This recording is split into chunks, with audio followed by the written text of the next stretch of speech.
Christmas is meant to be the most wonderful time of the year, gathering joyfully with family and loved ones. But in 1945, one family was struck with disaster and the disappearance of half of the family in one night. In the small town of Fayetteville on December 24, 1945, a family of 9 went to bed anxious for the following morning. George and Jenny Sodder were the parents of 10 children, ages ranging from 24 to 2 years old. One of their sons was on his way to the army and the rest were at home with them. A fire flared up within their home at 1 a.m. And George, with his wife and 4 of their 9 children in the home, had escaped the blaze. Desperate to rescue his remaining children, George rushed back into the burning home, but was unable to find his other children. After numerous calls to the fire department with no answers, then a neighbor personally calling the fire chief's home phone, did he start calling his firefighters into action one at a time. The fire department didn't make it to the house until 8, by which time the house was nothing more than smoldering ashes. The 5 children were declared deceased from the fire, even though no remains were found. The police report stated that the fire was caused by faulty wiring. The children's ages ranged from 14 to 5 years old. Their names were Maurice, Martha, Louis, Jenny, and Betty. They were all in the second upstairs bedroom of the home when it went up into flames in the middle of the night. Losing one child is heartbreaking enough, but to suddenly lose 5 beloved children is unimaginable. The Sodders started piecing together strange events in the month before the fire of their home and the disappearance of their children. A strange man visited their home when he suspiciously went to the back of their home and told George that the 2 separate fuse boxes would cause a fire someday. Even though George had the wiring inspected and it was declared to be in fine condition. Near that same time, a man trying to sell life insurance told them, "Your goddamn house is going up in smoke and your children are gonna be destroyed. You're gonna be paid for the dirty remarks you've been making about Mussolini." After George declined him, Mussolini was the Italian dictator. He had outspoken his dislike over with the local Italian community and recently had some heated debates with them, which makes you wonder if they were the ones who were doing this and what kind of connections Mussolini had in the area. The older sons remembered a strange vehicle and a man parked along the road watching the younger children intently as they all walked home after school. Before Christmas break, Christmas morning around midnight, Jenny had a strange phone call from an unknown woman asking for an unfamiliar name. All she could hear was laughter and the noises of clinking glasses. An hour after the strange phone call, a loud thump on the roof woke Jenny up in the night. Then a rolling sound followed by silence. Not paying attention or being suspicious, she went back to sleep with her family.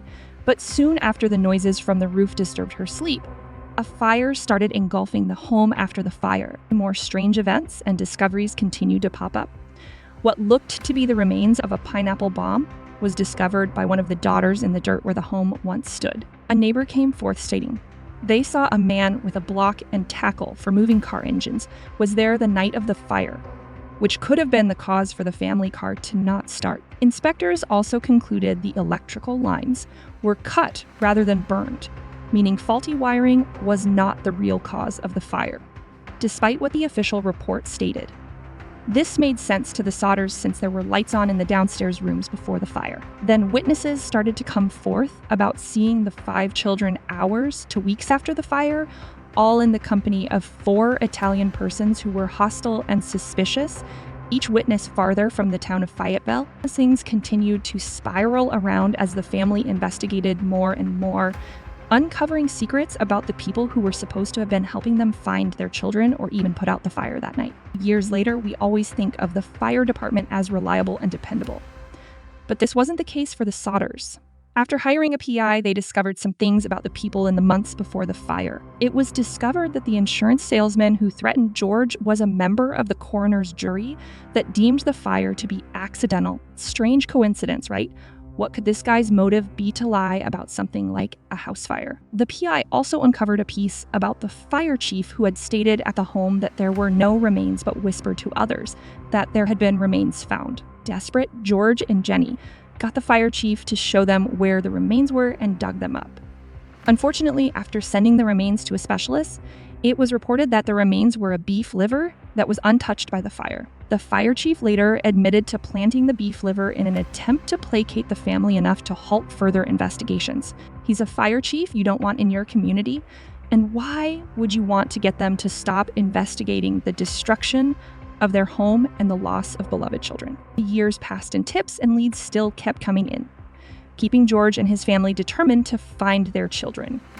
George followed many leads himself, but always came back empty-handed and with more questions than before. After seeing a newspaper piece about children in New York City, George rushed up there as one of the girls looked exactly like their missing daughter, Betty. Unfortunately, he never got to meet the girl as the parents refused him and shut him out completely. They even refused so much as to speak to him, which is even stranger. In 1949, the Sodders decided to mount a new search of the destroyed home in the hopes of finding more clues or new evidence on what happened to their children. They brought in Washington, D.C. pathologist Oscar B. Hunter, who conducted a thorough excavation of the home. Mostly small items were found, such as coins, but the discovery of vertebrae was the most important. The bones were sent to the Smithsonian to be tested, and the results were strange. They were deemed to be from an individual estimated to be between 16 and 17 years old, but the max age could have been 22. The oldest Sodder boy missing was 14. But the report noted that the 14-year-old boy could have physical maturity signs similar to a 16 or 17-year-old. It was also noted that the bones displayed no signs of having been in or near. It was noted in the report that the bones could have been in the dirt that was supplied to fill in the basement to create the memorial, which could be a hopeful sign for the family. Jenny investigated further into how bones were affected by fires, suspicious in the fact that nothing of the 5 children was left behind in the house fire. She conducted her own experiments with different animal bones and always got the same result: burnt and charred bones. The house was only burned for roughly 45 minutes, which alone is not long enough to destroy a human skeleton, let alone 5 of them. A coroner from a funeral home explained to Jenny that a house fire would have left behind skeletal remains as a body burning. For 2 hours at 2,000 degrees Fahrenheit still left behind charred bones. Despite letters to the FBI asking for assistance, they never received any help from the local or federal agencies. At a court hearing, it was declared that Sodder's case was hopeless and the case was officially closed again. Soon after the case was officially closed, they erected a billboard with their 5 missing children's photos and descriptions, as well as a reward for information leading to the return of their children. They were determined to find their missing children. In 1968, 20 years after the fire happened, Jenny received a mysterious letter about Louis, the youngest Sodder boy to be missing. The letter came with a photo of a young man in his 20s with numerous similarities to the son that went missing. Their hopes rekindled on finding at least one of their children. They sent a PA to investigate, but the PI was never heard from again. They never published the letter, fearing harm would befall their son if they gave away the return address of the letter.